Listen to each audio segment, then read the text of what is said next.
Ladies and gentlemen, good morning. It is a sincere pleasure for me to welcome our featured and honored guest today, the Chairman of the Joint Chiefs of Staff, General Mark A. Milley, United States Army. Since becoming the 20th Chairman of the Joint Chiefs in 2019, General Milley has worked to realize the U.S. National Defense Strategy, which prioritizes competition with China and Russia in American defense planning. Indeed, Chairman Milley has worked tirelessly with civilian and uniformed leadership towards developing the U.S. Armed Forces into a truly modern armed force capable of deterring and heading off the threats of all types that we may be facing today, including those emanating from near-peer competitors that have now really pronounced once again the idea of great power competition. He's simultaneously kept a close and careful eye on the perennial defense issues associated with Iran and North Korea and violent extremism in the Middle East and elsewhere. And in this way, General Milley's tenure has coincided with, by any standard, could be considered a unique period in American military history, wherein these threats are multifaceted, they're transnational, and they're multi-domain. And given the realities of domestic politics, questions about preserving the apolitical character of the armed forces and so on, these are all open for intense debate and conversation. So being a great infantryman, General Milley has navigated the sometimes challenging terrain. Now, prior to his becoming the chairman, General Milley was the 39th Chief of Staff of the great United States Army and served in many of the storied divisions of the United States Army, including the 2nd Infantry Division, 10th Mountain Division. He would be a deputy commander of the 101st Airborne Division Air Assault. He would command the 10th Mountain Division, climb to glory, sir, would command the 3rd Corps, and be the commanding general of U.S. Army Forces Command. But there's one accomplishment that is not necessarily in his bio, but I'll have to mention it today, and I think it's one he's very proud about, and he is the proud son of a Marine. And the picture behind me is of the 4th Division going over the beach at Iwo Jima, where I think his father was a participant. So, General, we're really proud of you and very proud to have you with us today. We know that a very difficult duty is coming up for you in the very near future, and that is for you to remain neutral at this year's Army-Navy game. I know it's tough. We're going to keep our eye on you. Those of us from Annapolis have great expectations for your neutrality. But thank you for all that you have done for our country. I mean that sincerely, and all that you have done for our allies around the world. And I'd like to turn it over now to a dear friend, a fellow here at Brookings, Senior Fellow Mike O'Hanlon of our Foreign Policy Program, who will kick off the conversation about the defense challenges that you face and we face as a nation. And then he'll conclude with some questions and answers. Now, let me also say that this session is very much on the record today. If you have questions, send them to events@brookings.edu or on Twitter @FutureOfDefense. And with that, sir, God bless you. Thank you for being with us today. And over to you, Mike. Thank you, John. Thank you, General Milley. And I also want to add my personal gratitude, not only for you joining us today and for all you've done for the country, but for all the men and women and the military families and veterans who have worked so tirelessly and sacrificed so much on behalf of the country that you, I know, are proud to represent and lead. So thank you, sir. And I thought the best way to begin our conversation today was to sort of take stock of how the military is doing in broad perspective, in its readiness and the state of its people and its families. There have been a lot of stresses and strains, obviously, COVID being only the latest.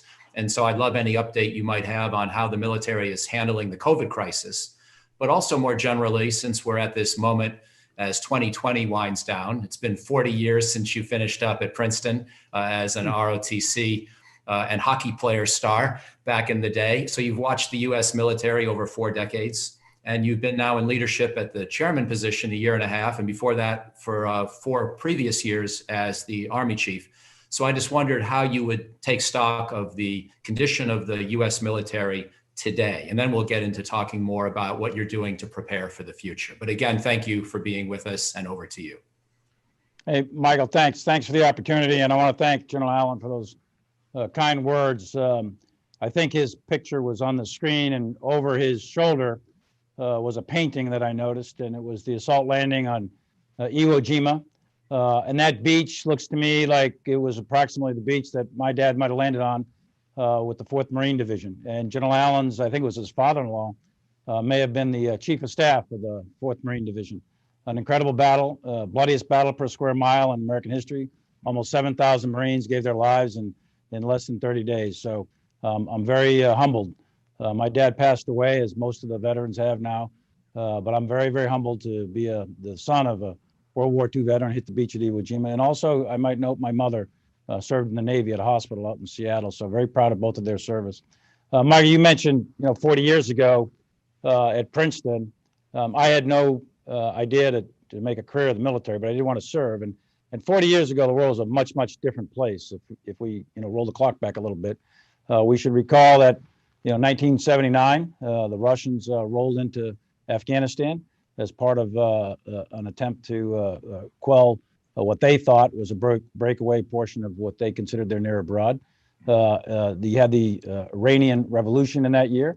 You had the assaults on Mecca and Medina and the assaults in Saudi Arabia. And there were several other critical events that happened in that year, which was my senior year at Princeton, right before graduation. And we, the military, were utterly committed and in the middle of what we thought was almost a never-ending Cold War with the Soviet Union. And little did we know, a decade later, the wall would come down or begin to come down in between the inter-German border. But 79, 80 timeframe, when I got commissioned 40 years ago, it was fundamentally a different geopolitical world. If you look at things like technology, 1971, I think, or 72, 73 timeframe, the early 70s, I think is your first email ever. I think if you go flash forward, call it 20 years to 90, 91 timeframe, that's where you start getting first websites. Then coming forward another almost 2 decades to 2008, and you get the iPhone comes out with Steve Jobs. So you've had an absolute explosion in information technology that did not really exist when I was commissioned. You had all kinds of different radio systems, different munitions, and so on and so forth. And you had a different geopolitical environment. So a lot has changed, as you well know. As far as you mentioned taking stock of the military today, the United States military is a very powerful military, and no one should ever mistake it for anything other than that. Adversaries, friends, foes. The United States military is extraordinarily capable. We are very, very powerful. We're powerful in all domains, whether it's the traditional domains of air, land, and sea, or whether it's space and cyber. But what's also important to know and recognize as a fact is the gaps between us and potential adversaries, say China or Russia, for example. Those have shortened and closed a little bit over the last 10, 15, 20 years. The United States has been heavily engaged in counterinsurgency warfare in the Middle East that we're all very familiar with. At the same time, the Chinese, for example, they took stock in our operations worldwide, and they decided they would modernize. And it goes back to Deng Xiaoping in '79, another critical event from that fateful year. And he modernized he decided to reform the society of China, modernize their economy, and they had a run of about 10% for quite a while of their GDP growth. And today, they've slowed down to call it 6%, 7%, something in that range, but that's still extraordinary growth for an economy. So for 40 years now, 41, the Chinese economy has really gone on a roll, extraordinarily powerful, and in its wake has come a modernized, reformed, very, very capable Chinese military. So where the Soviet military was the pacing threat, if you will, back in the 70s and 80s sort of thing, and when I was commissioned, today I would argue that the Chinese military and the challenge from a rising China, if you will, that is really the pacing threat of today. So a lot of geostrategic changes, a lot of changes in the environment in terms of technology. Urbanization is rapidly approaching almost 80% of the world's population by mid-century. So there's a lot of change that's occurred at paces that are much more rapid than at any time period we've ever seen in history. So there's been a lot of change, but thanks for the opportunity to comment on it. As far as our military goes, though, I don't want anybody to mistake. Our military is very, very capable, and we're ready for whatever comes our way. We're determined to defend the Constitution of the United States, and we'll protect the American people and our way of life. No one should doubt that. So if I could bear down a little bit on a couple of specific areas within that realm of broader U.S. military capability today. And these are areas where sometimes those of us who are defense wonks track the data, and I know you do too, on readiness, recruiting, retention, condition of equipment, condition of military pay and benefits.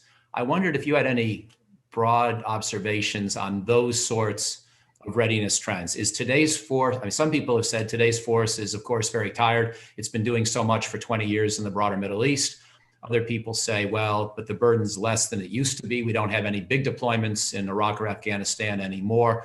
And we sort of stabilized the budget environment. The Trump administration has, with the congressional support of both parties, managed to increase the budget a bit, and maybe we're in better shape now.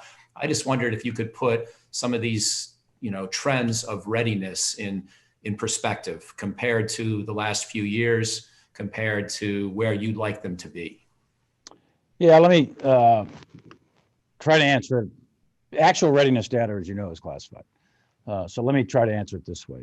Approximately, and this is an approximate aggregate comment about the Army, the Navy, the Air Force, the Marines, Space Force, et cetera.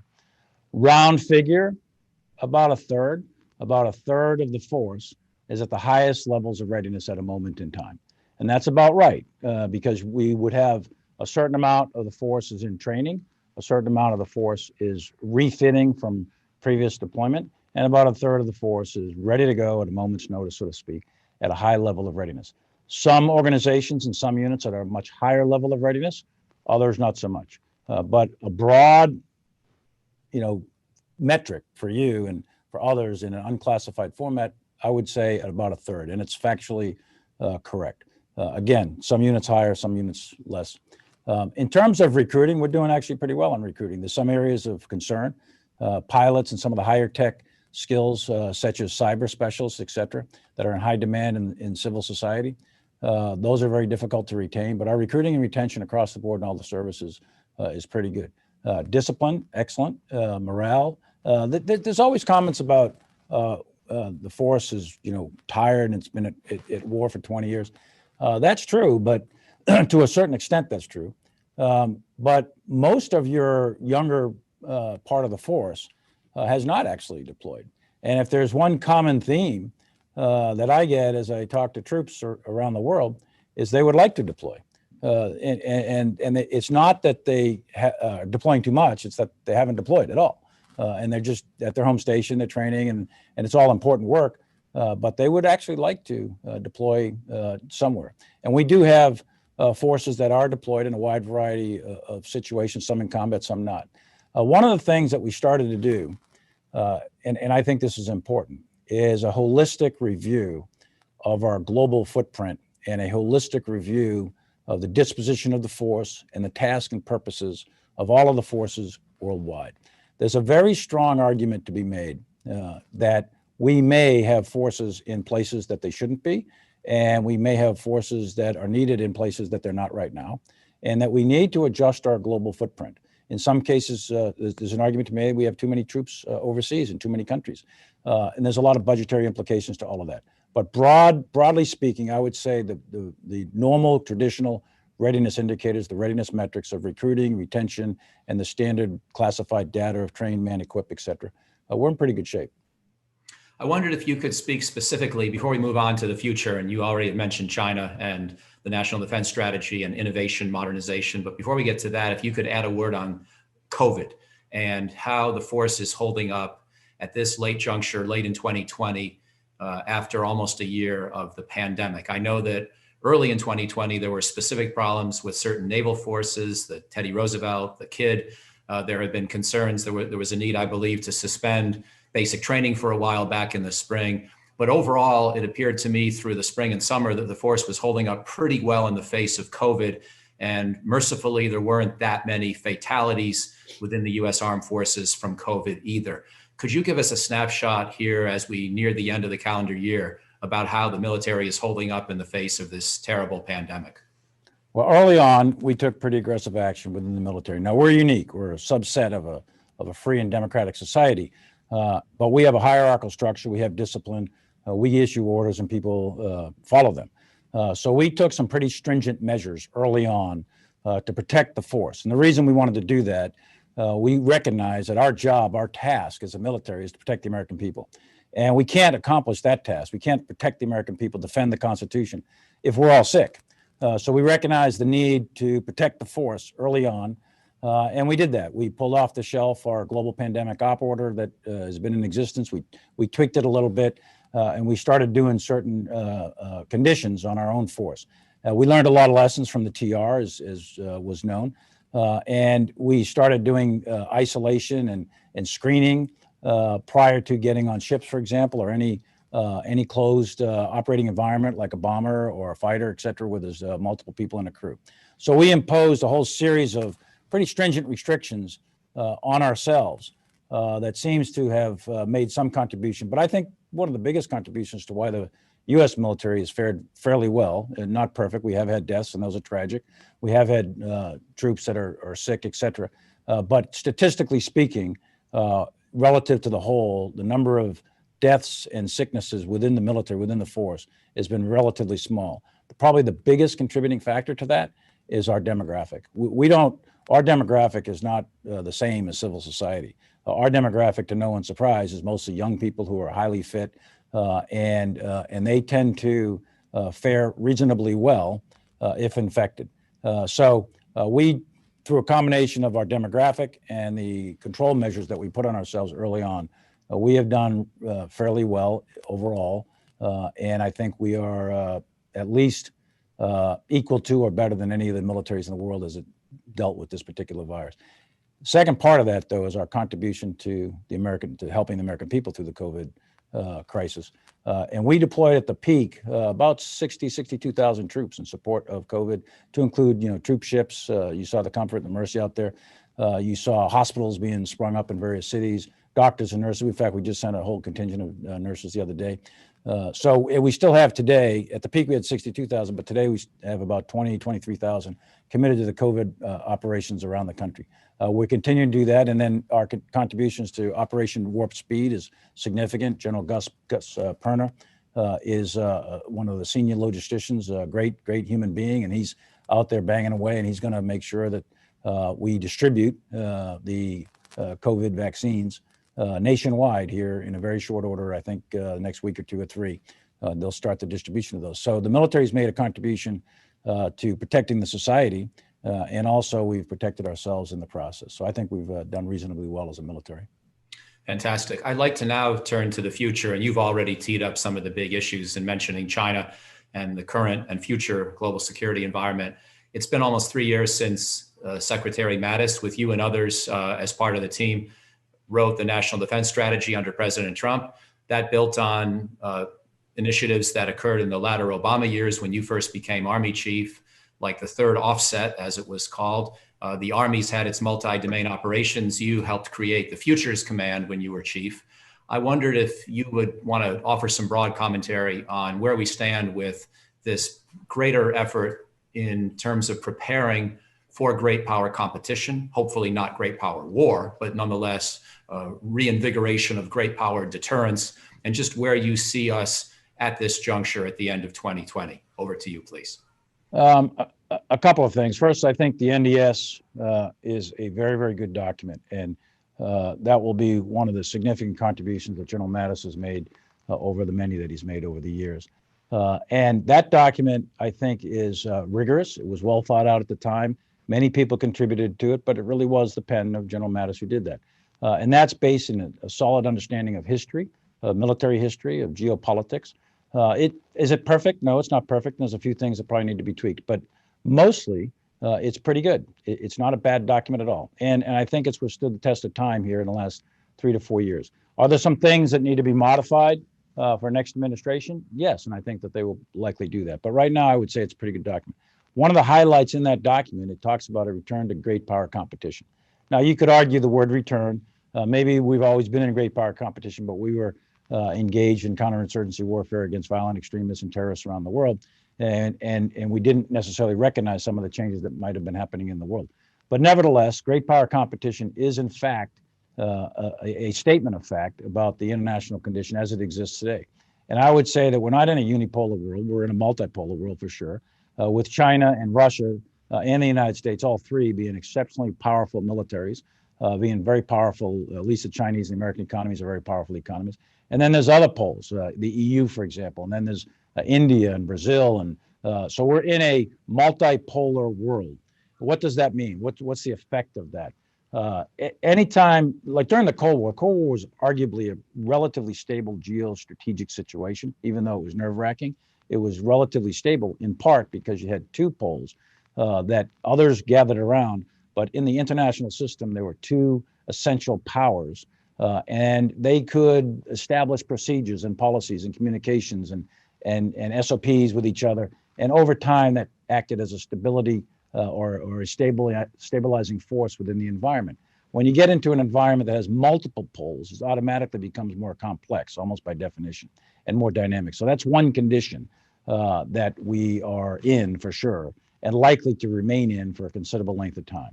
Another condition is this rapid emerging technology that has really occurred. If you look back to, I don't know, call it, I guess it's probably 1970-ish or so. That towards the end of the Vietnam War is the introduction of precision munitions. And the United States basically had a corner in the market. Very few countries had precision munitions in those days. And precision munitions today are almost ubiquitous. Most of your significant powers in the world have precision munitions. So we can hit, most countries can hit targets at great distance with great precision. And then in order to do that, you also have to be able to see. So what has happened, say, in the last, you mentioned 40 years, but let's go back even a little bit further. Today, we can see, and over the last 50 years, we've had this information explosion. We can see globally better than at any time in human history. So right now, I've got a Fitbit on, I've got a little GPS watch on. There's probably iPhones in this room. There's 22 electronic devices here. I would imagine the Chinese, the Russians, and a lot of other people listening in. So you can actually pinpoint people through electronic devices very, very quickly. And we have an ability to image. We have an ability to see and hear. We have commercially available Google Earth that really, if you go back 25, 30 years, that level of technology was only available to very sophisticated militaries, and now it's available almost to everyone. So you've got an ability to see and an ability to hit at range that has never existed before in human history. So those two facts, just those two alone, indicate that we are having a fundamental change in the character of war. The nature of war doesn't change. The nature of war, at least we think it doesn't change. It has to do with politics and imposing your will and friction and the human functions of war. But the character of war does change. And that has sometimes to do mostly with technology. There are other conditions that change it. There's political conditions, there's demographic conditions, et cetera. But technology drives oftentimes throughout history change in the character of war, how we fight, the doctrine we fight with, the organizations we fight, the weapons we fight with.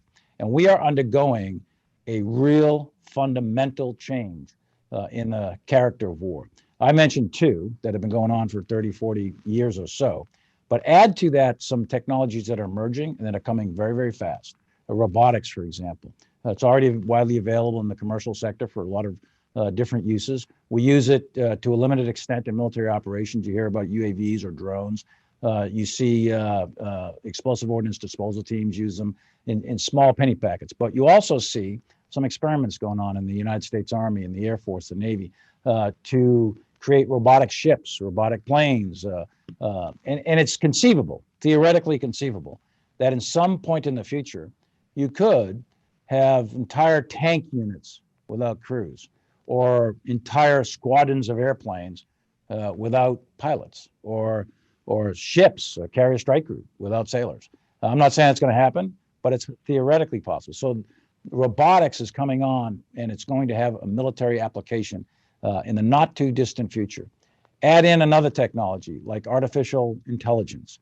That's an incredibly powerful technology that is coming very, very fast, not only in civil society and the commercial world, but it's going to have tremendously powerful applications in the military. Hypersonics is another one. So there's 5 or 10 rapidly approaching technologies that are going to have fundamental, significant impact on the conduct of military operations as we move into the future, in combination with precision munitions and the ubiquitous nature of sensors and the ability to see. So what does all that mean? What's the so what? So I would argue that the country that masters all of those technologies and develops the proper military doctrines with the proper organizations and the proper leader development will have a decisive advantage in the next conflict. We've seen this before in history, and I have no doubt that although the specifics are different, I think we'll see that again in the future. When does it all happen?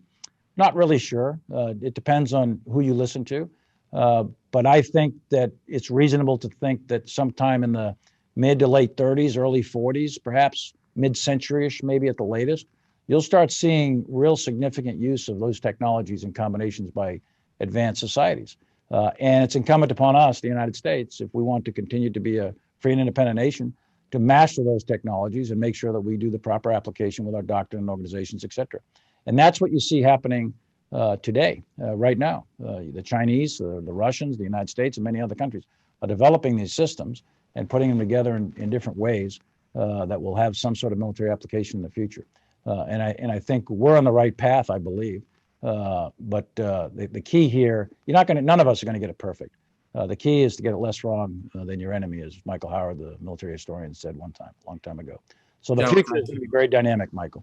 Yeah, and one more question before I want to talk about the budget environment and then get to some audience questions. We have a lot coming in, but I wanted to take a different angle on the defense innovation and modernization or revolution question.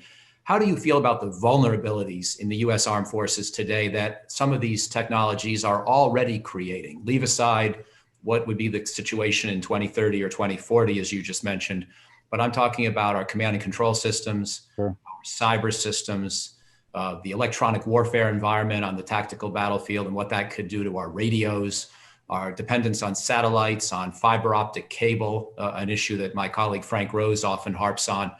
Do you feel like we've been making progress in mitigating some of the vulnerabilities that perhaps we allowed to develop, partly because we were fighting, in the Middle East against very, very violent, but nonetheless technologically less sophisticated adversaries. And in that period of time, perhaps took our eye off some of these concerns a little bit. Have we made progress at addressing these kinds of Achilles heels in the American Armed Forces, as well as the broader national infrastructure that supports the armed forces? Well, you hit all the key ones right off the bat in terms of the vulnerabilities. Yes, we have made improvements. No, we are not there. There are a whole series of very serious key vulnerabilities out there. Most modern societies, in fact, all modern societies, depend on electricity, for example. And each of these societies are very complex systems of systems.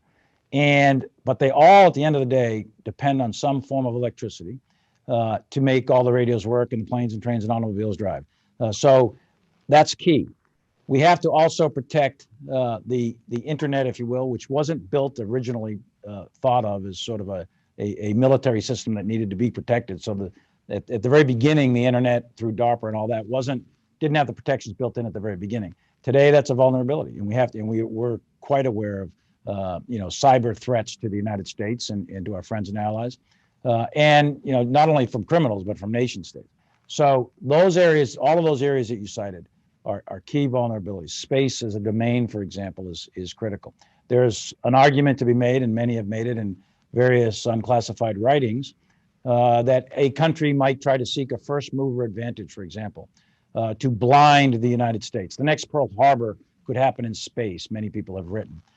So if you took out, say, a series of satellites that were key to our communication systems, our command and control systems, or our navigation systems, our precision and navigation and timing systems, that could potentially have a devastating effect and could encourage some country to try to do something like an electronic Pearl Harbor with either electronic warfare systems or attack in space. So we recognize those threats, we recognize those vulnerabilities, and we are moving at a very, very quick pace and putting a lot of money into shoring up those defensive systems, redundancy, protecting them, hardening them, and also training. We're assuming that we're going to operate in a electromagnetic spectrum that's degraded. There's no way if there were a war, and hopefully there never will be, but if there were a war with a very sophisticated adversary, the probability of the electromagnetic spectrum being degraded is almost a certainty. So we have to get comfortable with operating without perfect command and control systems. We have to get comfortable with operating with degraded GPS systems, with mimicking and jamming on radio nets, et cetera. So these are all things that you have to do to protect, but also to operate within a degraded environment. And we're working on all of those right now as we speak. So before my last question on the budget, I want to ask you a little bit about the overall state of the world as you see it these several years now into the National Defense Strategy and the greater U.S. focus on great power competition. And I guess I'll ask a little bit of a leading question, because maybe I'm a little unusual among some strategists and foreign policy thinkers in believing we're actually in a somewhat better place than we were 5 years ago. And I was going to ask you to comment on that. For example, in regard to Russia, NATO has now established more forward position in the Baltic states, and the United States, largely under your leadership as both Army Chief and Chairman, has beefed up its presence in Poland, which makes me fear a little bit less that Vladimir Putin could have any designs on NATO territory. In the Western Pacific, and again, I'm not trying to be partisan, I think Obama and Trump administrations both contributed to this dynamic. We've maintained freedom of navigation exercises in the South China Sea. And I think it's increasingly clear to China, they're not going to be able to claim that or any other waterway as their own internal lake if it's a place where the world depends for the sea lanes and for open access. And finally, on North Korea, even though that's obviously a work in progress, not to mention Iran being a policy that's in flux and a work in progress, nonetheless, we have some pretty robust deterrent postures that have been maybe even strengthened in recent years. So I'm not suggesting you want to spike the football in the end zone. I know you wouldn't go there. And I know you've been emphasizing the need for continued vigilance. But do you feel that some of the policies of the last few years have at least given us a measure of greater stability than what we had maybe a half decade ago? Over to you. I think there's a couple of things I'd mention. One is we want to stay at great power competition. You're going to have great power competition. That's the nature of the world, right? That, go back 5,000, 10,000 years in human history. Great powers are going to compete against each other in a lot of different spaces. So that's okay. There's nothing necessarily wrong with that. But make sure it stays at great power competition and it doesn't shift to great power conflict or great power war. In the first half of the last century, from 1914 to 1945, we had 2 world wars. And in between 1914 and 1945, 150 million people were slaughtered in the conduct of war. And you heard John Allen talk about my dad hitting the beach at Iwo Jima along with 3 other islands. Massive amounts of blood and destruction. And we're still obviously feeling the effects of World Wars I and II. And it's unbelievable to think of great power war. And now if you think of great power war with nuclear weapons, it's like, my God, that you've got to make sure that doesn't happen. So we want to make sure that the conditions stay at great power competition. That's an important thing for the military to do. Now, how do you do that? You mentioned it up front. You said deter. That's the key thing. You want to deter your potential opponent from even thinking or contemplating that they could have a war with the United States or that they could be successful in a war with the United States. So it's important that you maintain considerable levels of military power, economic power, and that you engage diplomatically. And I think those 3 things in combination can ensure that your opponent knows that you're a powerful, capable country, and that it's not in a cost-benefit analysis with a rational actor. It's not going to make any sense to have a war with the United States. That's an important fact that needs to be continued and sustained today, yesterday, and tomorrow. We need to continue to do that. The other thing we need to do to make sure I think is important is that your opponent knows your capability. It doesn't do any good if your opponent in the theories of deterrence has no clue to what your capabilities are. So it's important that they know that. Another key part of that is will. Your opponent needs to know that you have the will to use the capabilities that you have. And part of that is communications. It's also behavior, but part of it is communication. So it's important that you have lines of communications, even with your enemies and your adversaries, so that you communicate back and forth. Part of the job I'm in right now as the chairman is to communicate with our adversaries in very close hold, classified back channels, but I do that. And so does a few other members of our government, in order for our opponents to clearly and unambiguously know that if action A were to happen, then reaction B would happen as a result. So those are all key components, I think, to deterring. But another piece, I think, that needs continuous maintenance, and it's mentioned in the NDS, is our allies and partners. The United States has a critical capability with our allies and partners. We've always had a strong capability for the last 100 years or so with our allies and partners around the world. We have always been a believer in, we're unilateral if we have to be, but we prefer to be collective, a collective security arrangement, and fight with our allies and partners. Is that difficult? Sure, it's difficult. I had an opportunity in Afghanistan to command, and there were, I think, 42 flags underneath us from different countries. Is that difficult? Yes. Does it require a greater degree of consensus and a much different sort of style of leadership? Yes. It is difficult to do that, but you're much more powerful when you have numbers. There's great power in NATO as an alliance with all of those countries together. There's great power with the United States and Japan and South Korea and Australia in the Western Pacific, et cetera. So allies and partners are key to deterrence as well. So not only do you have to have capability and communicate your capability and make sure that your opponent understands the will, but if you have a lot of allies and partners with you, that goes a great deal towards creating that a stable environment, if you will. And I would argue that in the last, I don't know, 5 or 10 years, we're not in a terrible position by a long shot, but there is room to improve, and we have to keep banging away. We should never be complacent. It's a dynamic world, and as the old saying goes, the enemy gets a vote, sort of thing. So we've got to continually assess the situation, and we've got to continually emphasize some of the basics of deterrence, the basics of assurance, and the basics of operating in a collective security arrangement. Thank you. And then my last question is on the budget environment. Mm-hmm. And again, it appears in a bipartisan way that the United States Congress and the last two presidents, and particularly the Trump administration, have boosted up the defense budget to the point where it's now almost $750 billion a year, the national defense budget, which is substantially higher than the Cold War average, even after adjusting for inflation. That's the good news. But the more difficult news from the point of view of yourself and the service chiefs and others is that it now appears that budgets are likely to remain flat, perhaps at best, going forward, given the size of the deficit and the debt, the COVID environment, and even the world that we saw before COVID, because the Trump administration's own projections a year ago were that the buildup would end and that defense budgets would probably at best keep up with inflation. And yet we know Secretary Mattis in 2018, when he released the National Defense Strategy, and the commission that followed, bipartisan commission that followed, they all said that we needed 3% to 5% annual real growth indefinitely to properly implement the NDS. And that doesn't appear to be likely to happen. So could you give us some sense about your degree of concern about the budget environment, and any words of advice for the incoming Congress and new power brokers in Washington about how to think about the defense budget? Thank you. Yeah, I think in order to be a great power in the system, I believe you have to have a very strong and capable military, but you also have to have a very strong and capable economy. You have to have a very resilient country as a whole. You have to have a great education system. You've got to have great infrastructure, et cetera. All things well beyond the purview of the Department of Defense. But you have to look at it as a whole, of which the military is one piece of the whole.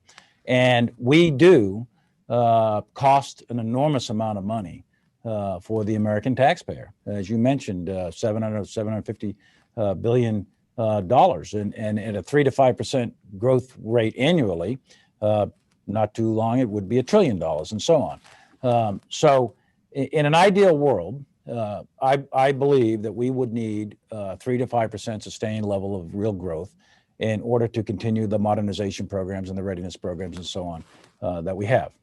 That's desired. And we would want to have a sustained, predictable, adequate budget in a timely way every year. And again, that's desired. But that's also not necessarily going to happen, and I don't anticipate that it will happen. So we have to, we in the uniform, we here in the Pentagon, civilian and military alike, we've got to do a quick reality check on the national budget and what is likely to happen in the not too distant future. And I suspect that at best, the Pentagon's budgets will start flattening out. There's a reasonable prospect that they could actually decline significantly, depending on what happens in the environment. Again, your military is dependent upon a national economy, and we have had a significant pandemic. We've had a downturn in an economic situation nationally for almost going on a year now.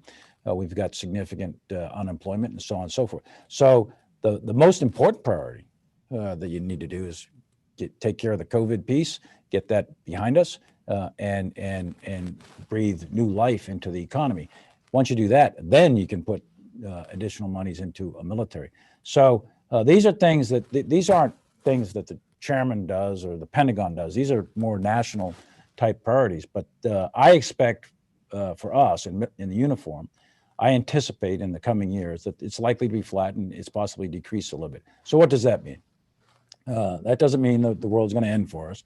What that means is that we have to tighten up and take a much harder look at priorities and where we put the monies we do get. And we've got to make sure that we're absolutely optimizing the money we do get, and we get the most we possibly can in the most efficient and effective way for the defense of the United States. And that's what we're going to have to do.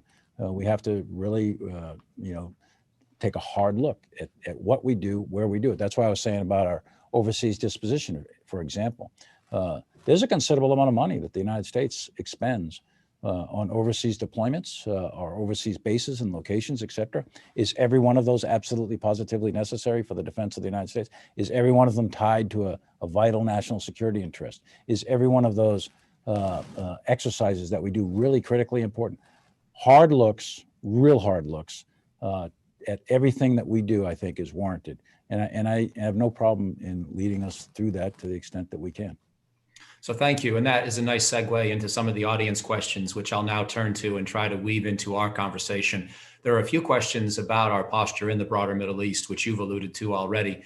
And the questions are diverse in their concern. Some people wonder why we still have such a big U.S. military presence in the broader Middle East, but others are worried that going down to 2,500 forces in Afghanistan by early in the new year and maybe pulling forces out of Somalia, for example, may put us at risk.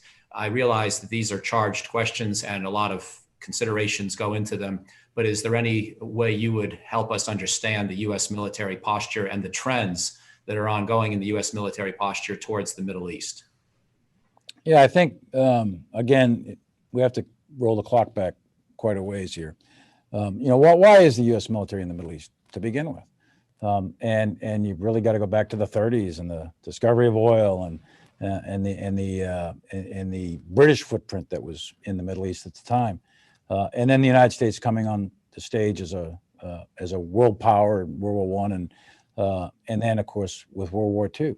And at the conclusion of World War II, towards the end of it, a set of rules were drawn up on how the world would be run. U.S. diplomats, along with the diplomats of several hundred other countries, all met and decided on a structure, a world structure, the rules of the road, so to speak. And today in the media, people refer to that as the rules-based liberal world economic order, words to that effect. So there's different monikers to it, but the bottom line is rules were set up. And the United States at the end of World War II, we suffered grievously in World War II, but nothing compared to other countries.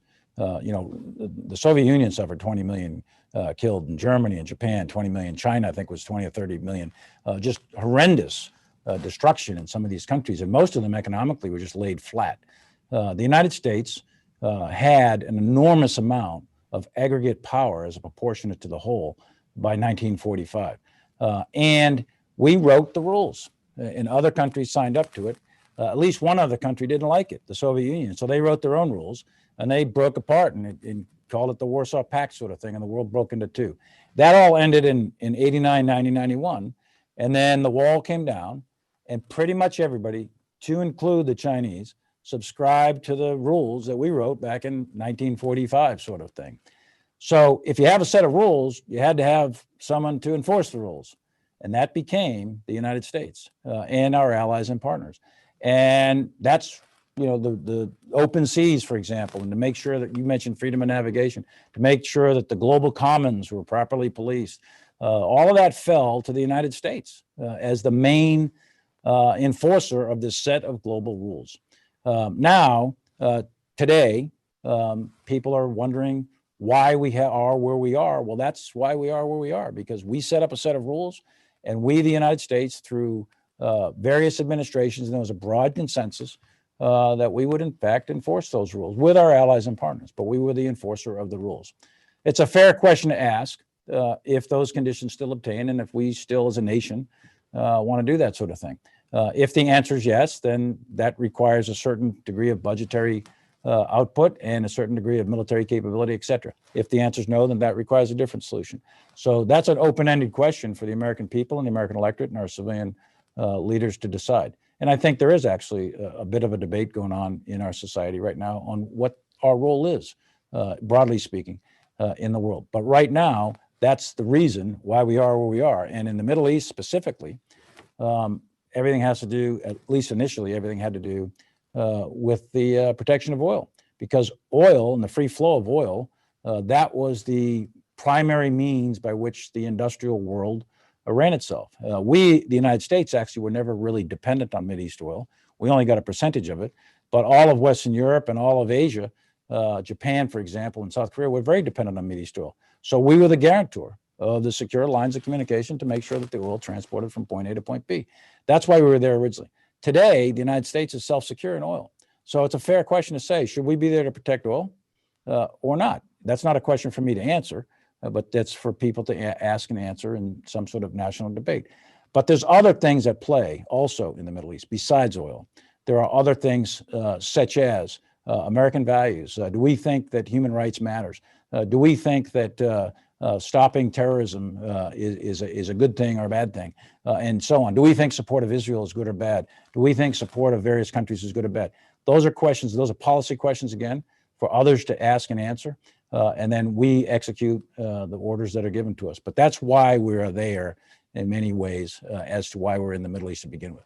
The specific disposition that you're talking about with respect to Afghanistan, Iraq, Somalia, and some others, we are in those particular areas specifically today because of various terrorist organizations. We went to Afghanistan specifically for the other reason, to ensure that Afghanistan never again became a platform for terrorists to strike against the United States. And to a large measure, we have been, at least to date, successful in preventing that from happening again. We did that through a train, advise, assist program with the Afghan National Security Forces and the Afghan government. We believe that now, after 20 years, 2 decades of consistent effort there, we've achieved a modicum of success. I would also argue that over the last, call it 5 to 7 years as a minimum, we have been in a condition of strategic stalemate where the government of Afghanistan was never going to militarily defeat the Taliban. And the Taliban, as long as we were supporting the government of Afghanistan, was never going to militarily defeat the regime. So you had a condition of strategic stalemate. And the only way that that war should or could come to an end that was somewhat in alignment with U.S. national security interests and also in the interests of the people of the region was through a negotiated settlement. Now, that's very odious for many, many people to think that we're going to negotiate with someone like the Taliban. But that is, in fact, the most common way that insurgencies end, is through a negotiated power sharing settlement. Those negotiations are ongoing right this minute as we speak. They're in a very critical stage, in fact, in Doha. And we've made some national decisions to go ahead and reduce our military footprint in Afghanistan down to 2,500 soldiers by 15 January. President Trump's made that decision, and we're in the process of executing that decision right now. What comes after that? That will be up to a new administration. We'll find that out on the 20th of January and beyond. But for right now, our plan and the decision of the president, the plan that we're executing, is to go to 2,500 troops by 15 January. And that is also in support of the agreements that were signed with the Taliban back in February. So that's happening as we speak. In Iraq, the Iraqi government wants the United States military to continue a train, advise, assist program with the Iraqi military. We think that that's an important thing to do. We think that that helps contribute towards the interdicting and preventing further aggression by Iran in the region. We also think that that is important to continue to sustain the successes that have been built in the defeat of the ISIS caliphate, so that it doesn't regenerate and come back at relatively low cost. So the president has also made a decision to reduce our force posture in Iraq to 2,500, also by 15 January. And then further decisions after that will come from the next administration. And then in Somalia, Somalia is an ongoing debate right this minute, not so much as to what a footprint is, it's what the footprint will look like. We recognize that al-Shabaab in the lower Juba River Valley is a threat. We know that it's an organized, capable terrorist organization that's an extension of al-Qaeda, just like ISIS was, that they do have some reach, and they could, if left unattended, conduct operations against not only U.S. interests in the region, but also against the homeland. So they require attention. So we're taking a hard look at a repositioning of the force to better enable us to conduct counter-terrorist operation. Relatively small footprint, relatively low cost in terms of numbers of personnel and in terms of money. But it's also high risk, as you saw just recently in the news. We lost a very brave CIA officer who was a former SEAL in Somalia.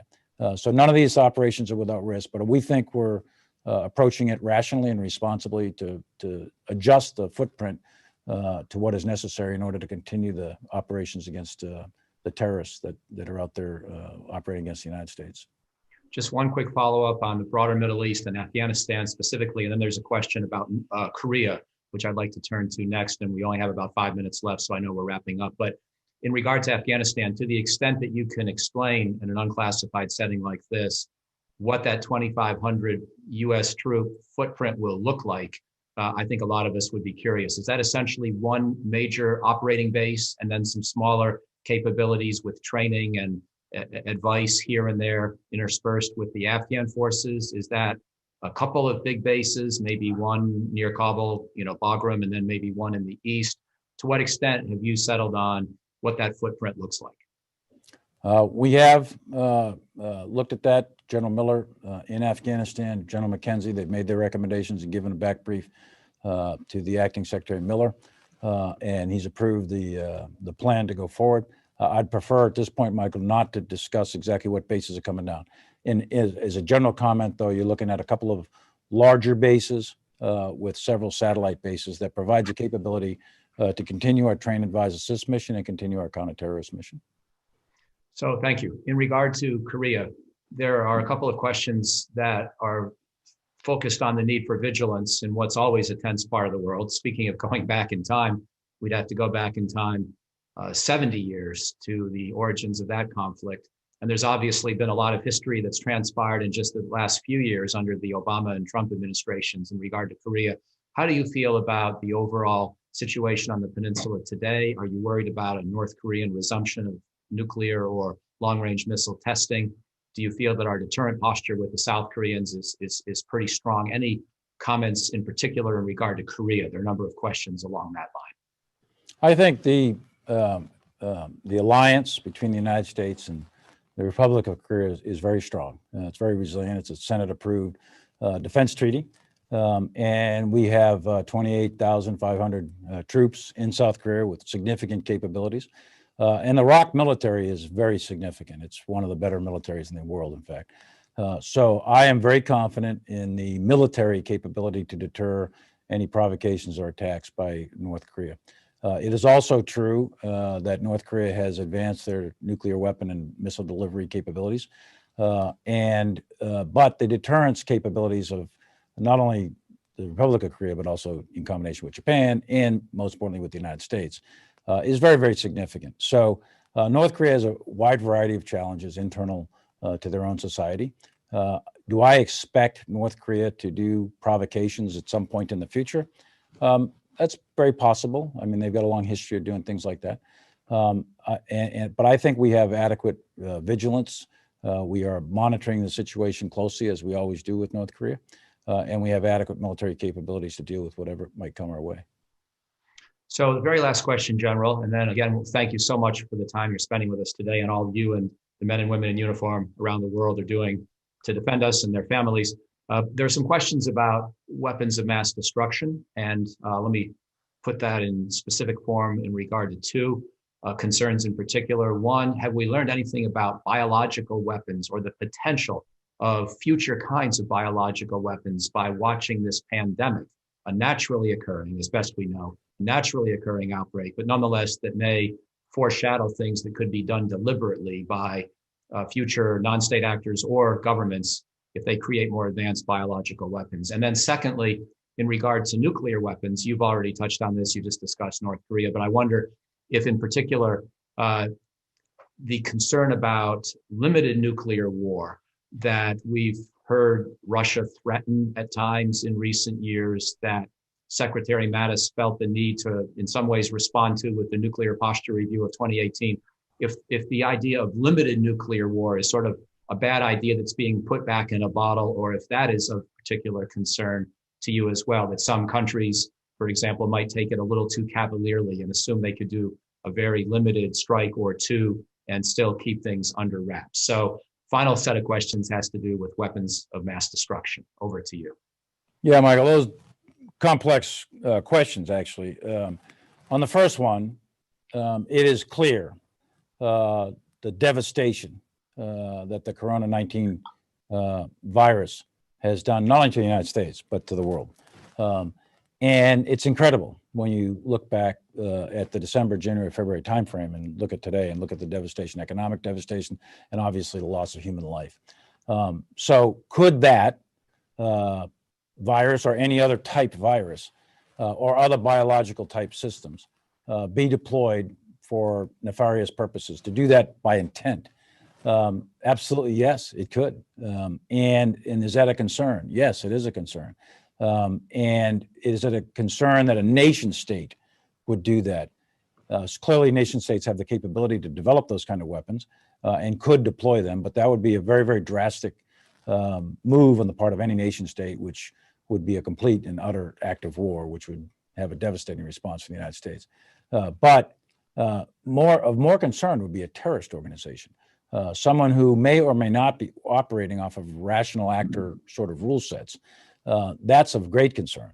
And it's actually not all that difficult to imagine biological weapons being developed and then deployed by organizations that would in fact have no compunction whatsoever about deploying those sorts of weapons and causing the level of destruction that they've done. We know that some organizations, in fact, are trying to look at things like that. They don't have that yet, but that's a possibility. So it's something that we need to be on the guard against in terms of interdicting and disrupting and destroying any capability like that. But we also need to take the lessons learned from this current pandemic and roll those into capabilities to defend ourselves. So in the future, we have stockpiles of PPE, and we have organizations that are capable of rapid deployment. We have protocols and procedures that we can quickly and rapidly impose upon ourselves in order to limit the effects of any sort of biological weapon. All of that is ongoing. We have a very rigorous lessons learned program ongoing with the current crisis. With respect to nuclear weapons, I have a very difficult time intellectually getting my head wrapped around a limited nuclear war. Nuclear weapons are so devastating. They're even these so-called small yield nuclear weapons. I mean, Hiroshima and Nagasaki, if I'm not mistaken, I'm doing this from memory, I think that they were 10 kiloton sort of thing. Right. And it destroyed 80 to 90,000 people in a flash. Unbelievable, right? So if you took something like a 1 kiloton, which someone would argue is a small nuclear weapon, that would still be devastating. That would take out like Lower Manhattan. So I'm not sure what limited means in these terms. I think anytime anyone, any leader would decide to cross a nuclear threshold, that's an extraordinarily dangerous moment in time in international politics and national security for any leader to even contemplate doing that. And we know some have actually developed doctrines and weapons to do that. I think that's a very, very dangerous path to follow.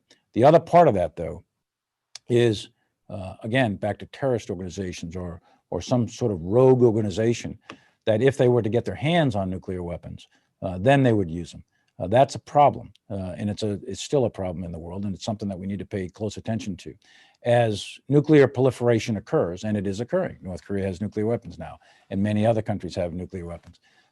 We have to pay close attention to the proliferation of nuclear weapons, because the more nation states that have them, just by common sense, your probability of an accident happening, your probability of theft, your probability of use goes up, and the calculations of deterrence become that much more complex. So nuclear weapons are something that needs to have lots of people's very, very mature, very serious attention on the development, the use, the control, and all of the protocols and procedures that go around with those.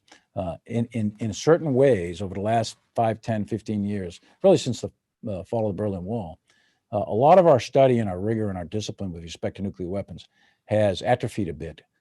Because the Cold War went away, and the fear of nuclear war between great powers, the United States and the Soviet Union, went away. I think that level of academic rigor and discipline, we need to recapture some of that, because the world is getting more complex, not less complex, and more actors, and there is a proliferation of nuclear weapons as we speak. So I have a difficult time thinking of them as a limited capability, but I do think that there are various controls that we need to seriously resurrect and blow some life back into the study of the entire nuclear environment and the weapon systems out there. Well, Mr. Chairman, you covered a lot. We're so grateful at Brookings, and I know around the country, for what you've done today and continue to do. We want to wish the very best for the holidays and the new year to everyone in the American Armed Forces and their families and veterans. And again, thank you very, very much for being with us today, sir. Thanks, Michael. I appreciate the opportunity to speak to you and all of those listening. Thank you. Thanks for watching. Be sure to like and subscribe for more videos from Brookings.